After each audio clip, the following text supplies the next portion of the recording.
garage gym. I took a little field trip out to the Aqueduct Park in Rome to work on the standing power throw.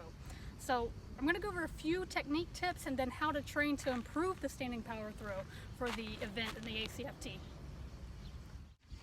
So tip number one is hand placement. Where to put your hands on the ball for this event. Gripping the side of the ball, okay? Here. Don't have your hands underneath. They're not going to allow us at the test, so don't train that way, okay? This is wrong, this is correct. Tip number two is become a spring. So this isn't an upper body event. A lot of people are just worried about throwing their arms and using a little bit of back to get that ball overhead. This is a full body power event. So I want you to load your body up. Think of yourself as a spring that you're going to hinge or squat down here.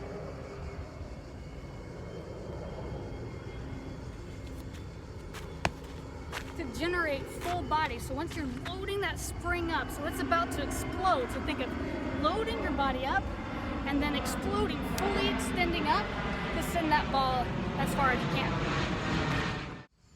So you have the hand placement, you have the spring or hinge squat action, that little spring that you're loading up. Now when you explode, think triple extension. That's extension at your ankles, your knees, and your hips.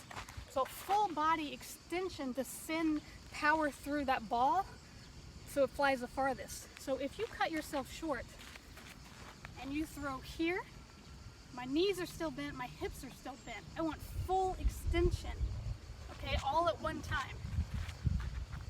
So you'll swing, full extension, ankles, knees, hips, throw the ball back.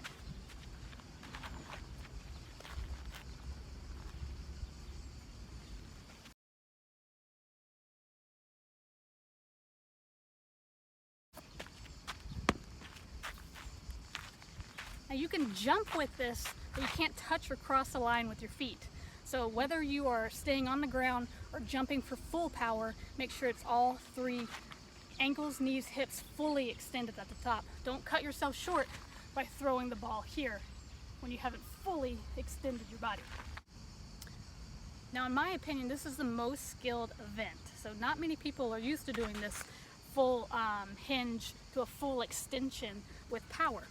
So don't think of this as an upper body, just an upper body movement where you're just slinging your arms over and using a little bit of back. You're using your full body to generate power. Like I said, starts with the ground. So from your feet, you're generating power all the way through the body to send the ball over. So the last tip is when to release that ball. So if you release it too soon, even if you're at full extension, if you release here, it's gonna go more high than out. Okay? If you release too late, it's going to go down and not very far. So you're looking for that in between. So it's about here, okay? It's about a 45-degree angle to get the best distance, height and distance for this ball. So you're going to have to practice this. Practice without the ball, even practice the movement. Just practice move it slow and then try for some fast ones and then incorporate a ball. If you need to start light to get used to the movement, that's fine. Then you work your way up to the 10-pound ball. Once you're comfortable with it, try practicing with a little bit heavy ball. So those are my best tips, and I'll show you some exercises now.